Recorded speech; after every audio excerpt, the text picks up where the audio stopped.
বর্তমান সরকারকে নিঃশর্তভাবে ক্ষমা প্রার্থনা করে পদত্যাগ করতে হবে। জনদাবি মেনে নিয়ে সরকারের পদত্যাগ ও একটি নিরপেক্ষ নির্বাচন আয়োজনের মাধ্যমে জনগণের সরকার প্রতিষ্ঠা করা। সেজন্য ওদেরকে পদত্যাগ করতে হবে, নামতে হবে।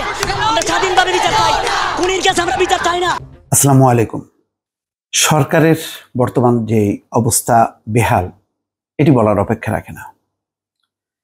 এবং এই আন্দোলন এবং মানুষের যে এখন দাবি, সেটি কিন্তু একটা বিন্দুতে পৌঁছে যাচ্ছে, আর সেটি হচ্ছে সরকারের পদত্যাগ। এখন অন্য কোনো দাবি, কোটা, গ্রেপ্তার, নির্যাতন, মামলা, হামলা, এই সমস্ত কোনো বিষয় মানুষের মাথায় নেই। কেননা তারা মনে করে যে এই সরকার যদি পদত্যাগ না করে তাহলে সামগ্রিকভাবে এই হত্যাকাণ্ডের বিচার হবে না, এই হয়রানির অবসান হবে না, মানুষের গণতান্ত্রিক অধিকার থাকবে না, এবং তারা যে কথার সাথে কাজের যে মিল সেটি যে রাখবে না, এটা পরিষ্কার।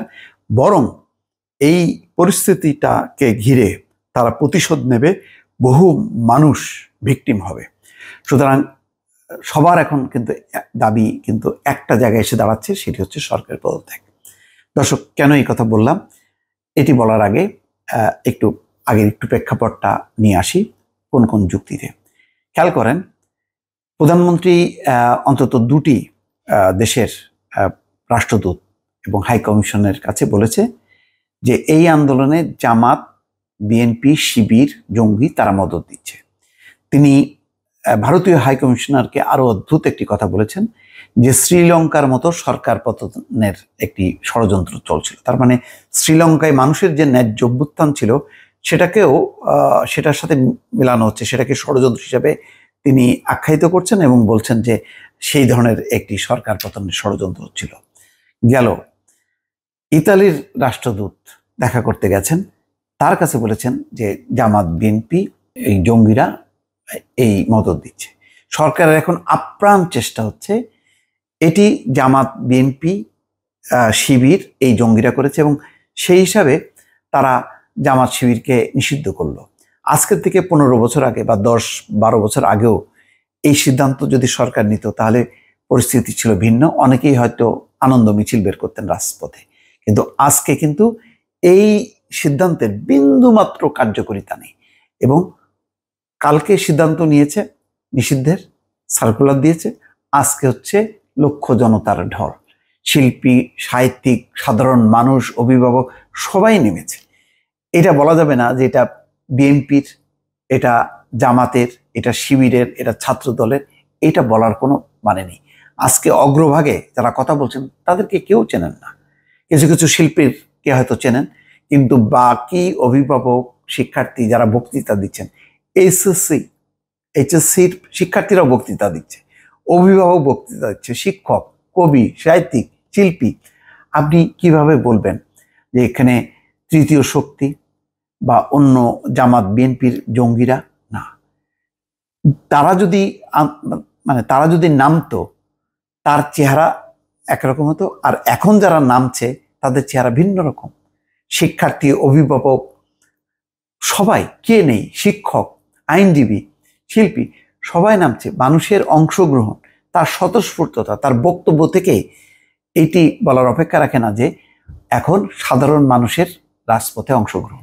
এবং তাদের দাবি কি? সরকার বলার চেষ্টা করছে যে দাবি তো সব পূরণ হয়েছে, কোটা তো এখন তাদের দাবি অনুযায়ী করা হয়েছে, তাহলে কিসের আন্দোলন? আরো বলার চেষ্টা করছে যে সরকার তো 3 সদস্যের বিচার বিভাগীয় তদন্ত কমিশন করেছে, তাহলে কেন আন্দোলন? এই বিচার বিভাগীয় তদন্ত কমিশন সরকার তদন্ত করবে নিরপেক্ষভাবে, এটা মনে করার কোনো কারণ নেই। কেননা প্রচুর শিক্ষার্থীকে তারা অ্যারেস্ট করেছে, কারাগারে ঢুকিয়েছে, বাড়িতে বাড়িতে ব্লক রেড করে শিক্ষার্থীদেরকে টেনে বের করেছে। এই দৃশ্যগুলো আছে। গুলি কারা করেছে সেই ভিডিও রেকর্ড আছে। তো যারা অত্যাচার, নির্যাতন করছে, ছাত্রদের নামে মামলা করছেন, তারা হয়তো এখন পরিস্থিতির কারণে বলছেন যে না, ঠিক আছে। যেমন আজকে 41 জনকে তারা জামিন দিয়েছে এই শুক্রবারের মধ্যে কোর্ট বসিয়ে। কতখানি সরকার ভিতর সন্ত্রস্ত হয়ে গেছে। তো তারা হলো এইচএসসি পরীক্ষার্থী। আসলে সবার যেটা বিশ্বাস, যেটা প্রধানমন্ত্রী বলেছিলেন যে আমি বিরক্ত হয়ে তখন বাতিল করেছিল, অর্থাৎ 2018 সালে। তখন বেকায়দায় ছিল বলে বাতিল করেছে সরকার। এখন এই নির্বাচন, এই গোজামিলের নির্বাচন, আমিডামি নির্বাচনের পর সরকার মনে করছে সে এখন শক্তিশালী, তার বিপক্ষে কেউ নেই, বিএনপি তো নাই, জামাত নাই, ফলে এখন যা খুশি তাই করবে। ফলে আবার কৌশলে আদালতের ঘাড়ে পা রেখে বা বন্দুক রেখে তারা আবার সেটা আনতে চেয়েছিল, যেটা 2018 সালে হারিয়েছিল। এবং সেটি তারা বারবার বলার চেষ্টা করেছে, আমরা তো আপিল করেছি, তা আপিল করলেই যে সেই আপিলটা বিবেচনা হবে তা তো মনে করার কোনো কারণ নেই। কেন সরকারের বডি ল্যাঙ্গুয়েজটা কি? তারা বলছে যে মুক্তিযোদ্ধাদের নাতিপুতি পাবে না তো কি রাজাকারের নাতিপুতি পাবে? তারপরে শিক্ষামন্ত্রী সহ একাধিক মন্ত্রী বলছে যে যারা কোটা সংস্কারের পক্ষে আন্দোলন করছে তারা হচ্ছে রাজাকারের বাচ্চা, রাজাকারের শাবক, রাজাকারের নাতিপুতি। এ কথা একাধিকবার তারা বলেছে। ফলে সব মিলিয়ে সরকার যে এই কোটা সংস্কার নিয়ে তারা কোনোভাবে এটা সিরিয়াস নেন, এবং তাই যদি হতো তাহলে তারা আলোচনা শুরু করতো, তাদের ছাত্রলীগ মাঠে নামতো, তারাও প্রতিবাদ করতো, কিন্তু কেউ কিন্তু নামেনি। তো সুতরাং সরকারের প্রতি এখানে কোনো আস্থা নেই। আর এখন যেটি হয়েছে, যে নির্বিচার হত্যাকাণ্ড, সেই হত্যাকাণ্ডের ব্যাপারে তারা চাপের মুখে বলছে যে আন্তর্জাতিক তদন্ত চাইলে পারে, তারা কোনোদিনও চাইবে না। জাতিসংঘের মুখপাত্র পরিষ্কারভাবে বলেছে বাংলাদেশ যদি আবেদন করে তাহলে তারা সেই ব্যাপারে পদক্ষেপ নেবে, তারা নিজের থেকে আসবে না। তারা তাই যদি হতো, জাতিসংঘের যে মানবাধিকার কমিশন তারা গুম খুনের অনেকগুলো তালিকা করে তারা তদন্ত করতে চেয়েছিল বাংলাদেশে এসে, কিন্তু সেই অনুমতি দেওয়া হয়নি। তো সব মিলিয়ে এই হত্যাকাণ্ডের বিচার হবে, এই হয়রানির অবসান হবে, এটা কেউ আর বিশ্বাস করে না। এই কারণে এখন কিন্তু একটা দফাতে এসে দাঁড়িয়েছে, সেটি হচ্ছে সরকারের পদত্যাগ।